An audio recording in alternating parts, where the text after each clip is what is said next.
Welcome back to This Week in Mythic Plus, where we talk about the most interesting things that have happened this week in Mythic Plus. So we've had a couple of interesting things that have happened over the past couple of days. First and foremost, we're actually voting for your favorite War Within Mythic Plus dungeon. IVAX posts, as we prepare for Season 3 of Mythic Plus dungeons in the War Within, we'd like to know which of the 9 War Within dungeons have been your favorite so far. When Season 3 comes around, we're planning to make sure that the Mythic Plus rotation includes the top dungeons that you vote for in this poll. So they use dungeons plural here, which makes me think that it's not necessarily just one dungeon that's going to be returning next season. I kind of expect it to be 2, potentially 3 or 4 dungeons that are looking to return next season. For me, let's kind of talk about some of the dungeons that I would vote for and what I wouldn't vote for. So what I right off the bat would not vote for, or I wouldn't vote for Stone Vault. I don't like the linear dungeons just in general. I think that the linear dungeons can be good, but I think a well-designed open concept dungeon is just more fun for me personally. So I think that Stone Vault, Cinderbrew Meadery, those are kind of the 2 dungeons that feel very samey, where they're both very narrow in what you can pull, what you can skip, what you can't pull, what you can't skip.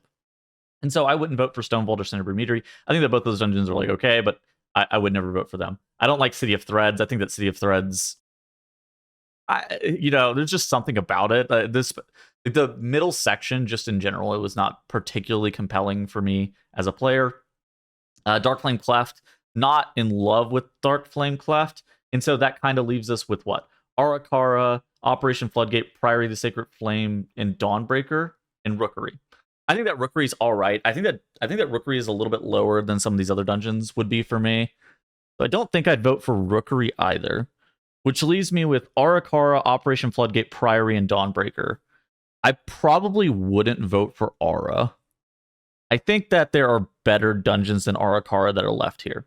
Which leaves me with Floodgate, Priory, and Dawnbreaker. Which is funny because Priory and Floodgate are both really hard dungeons just in general. But I think that the way that you play the dungeons and the opportunity for a bunch of unique routes in that dungeon kind of opens it up, and it honestly makes me kind of enjoy that dungeon a lot, both of those dungeons a lot. I think that between Priory and Floodgate, I would probably lean Priory, but I do think that both of those dungeons are quite good. I actually don't like how many casters there are on Priory, so actually maybe I would go Floodgate. But I'll be voting for the Dawnbreaker, I think. If I can vote. Help. I haven't voted yet. Oh, I'm not even logged in. Editor, edit this out. Okay, so after signing in, I'll be voting for the Dawnbreaker. Oh, interesting. People are voting. Oh, interesting. Okay, so I'm kind of surprised with this. Arakara being at the very top, I'm a bit shocked that people loved Arakara that much. I didn't think that dungeon was that compelling.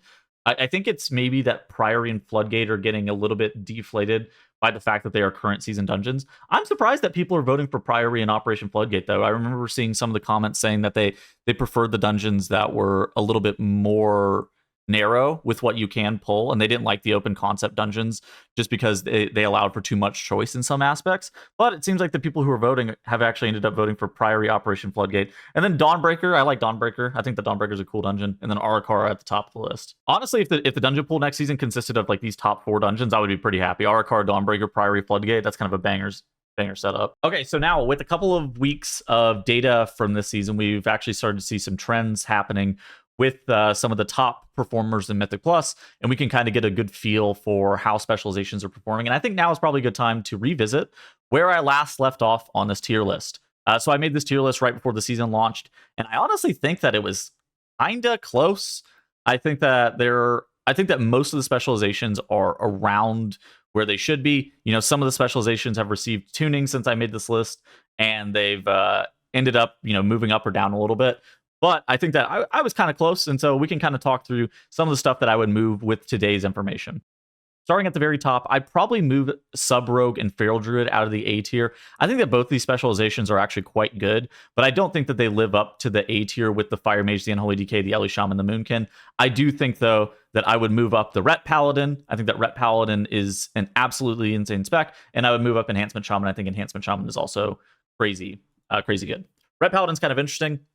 It did a little bit more damage than I kind of anticipated. I think that this is one of, if not the highest DPS specializations. I think that Unholy DK is also crazy. I think that Ellie Shaman can also be crazy, but I think that Ret is rivaling some of those specs with the amount of damage that it is doing in both AoE and single target situations. It received a buff to their single target recently. I think that the spec is excellent. Enhancement Shaman. I saw a little bit of Enhancement Shaman in the PTR whenever I initially ranked the specs, and every single time I saw it, I think that players like weren't playing it to the best capabilities that they possibly could. And I think that as time has gone on and better players are continuing to play Enhancement Shaman and proving that it can be one of these top tier specializations, I think that Enhance belongs in the A tier. It also does good single target while doing good AoE, kind of similar to the Ret Paladin.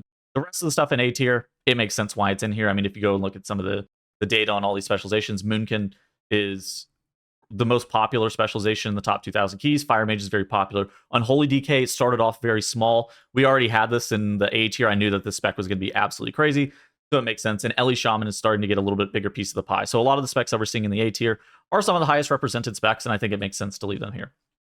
A-, these are the specs that can occupy a piece in the Mythic Plus metagame, but they're unlikely to be like super top tier. If they're matched with some of the stuff in A tier, they can perform super well. And I think that's pretty fair for a lot of the stuff in A-.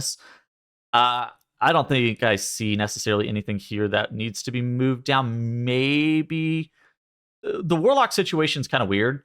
People are playing all 3 specs of Warlock in some capacity, and I don't think any of them are like that great. I think they're all like okay. I think that Demonology is probably the best specialization for Warlock, and so maybe then I should move like Destro and Af down and leave Demo in the A-. Realistically, I think that all 3 specs of Warlock are pretty good though. Dev Evoker, I think I missed on Dev. I think that Dev was supposed to be A-, and then Dev got buffed, and so they're definitely supposed to be A-. That was a little bit of a misread, in my opinion, with where Dev just kind of places relatively. I would also move Assassination Rogue up. So Assassination Rogue was okay, and then they received buffs recently, which makes them a lot better. I see them competing with Sub Rogue and Mythic Plus, and they honestly look pretty fine. As for the other stuff in B, let's talk about the notable stuff that's in B. I'm going to move Arcane Mage down to C. I think Arcane Mage sucks. Shadow Priest, I think that Shadow Priest is really hampered by how good Disc realistically is. Every single time I see Shadow also doesn't perform super well in terms of just the overall amount of damage that they deal. Now, they are a timer specialization as opposed to a meter specialization, where everything that they do is going to more positively impact your ability to be able to time a key as opposed to positively impact how you appear on the damage meter. With that being the case, though, I think that Shadow probably belongs in B tier. I think the best comp for Shadow Priest is like Mage, Moonkin, Mistweaver, Monk, Vengeance Demon Hunter. But is that the best comp for any of those other specializations? The answer is probably not. And so I think that Shadow just belongs in B tier. They did end up receiving a nerf recently. I don't know if that necessarily would have changed that for me, but I think B tier is probably where they belong. Windwalker Monk is kind of funny. If every dungeon was Theater of Pain, Windwalker would probably be one of, if not the best spec in the game.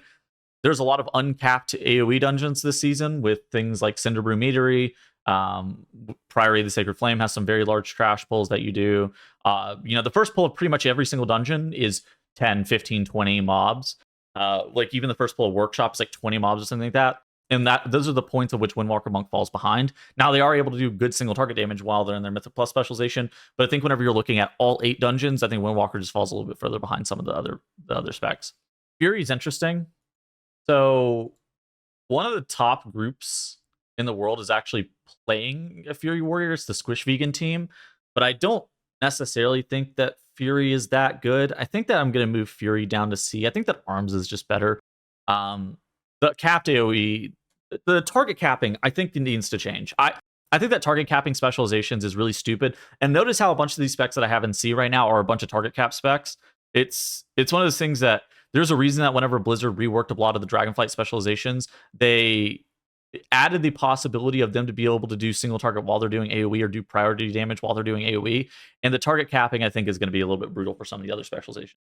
So a spec that I'm moving out of C and moving it into B is actually going to be Marksmanship Hunter. If every dungeon was Theater of Pain, Marksmanship would be one of the best specializations in the game. Again, not every dungeon is Theater of Pain, though. But I do think that Marks, straight across the board, is looking better than I initially anticipated. They've also received like 2 or 3 buffs since the season launched, and I think that that's gotten them into a state where they're Again, I don't think they're like super meta competitive, but I think they're better than C tier. And then that leaves Outlaw Rogue, Arcane Mage, and Fury Warrior in C tier. A bunch of target cap specializations that I don't think do great overall damage just in general.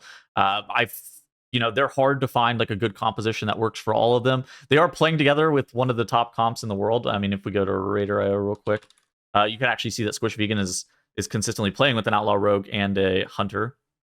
It was Beast Mastery Hunter, Fury Warrior, and an Outlaw Rogue, which proves that it doesn't really matter. But I do think that these are specializations that, just on average, they're going to be a lot worse than some of the potential other compositions, proving that player skill matters more than what specialization you're playing. And then for the last tier, I have Auguvoker. Auguvoker recently got buffed, but the spec still sucks. I would heavily consider re-rolling off of it. Play Dev. Dev is good. If you like Evokers, play Dev. But yeah, that's kind of how I feel about where the specs have shaped up. Not actually too much that changed since the very beginning of the patch. I think that this was a bit better of a tier list for me with the meta read that I had coming into the season than some of the other seasons. Sometimes you just like completely whiff on a spec. There wasn't like a singular spec that I'm like, oh, okay, that was complete misread. That was terrible. My bad. At least most of the specs are kind of close in this season.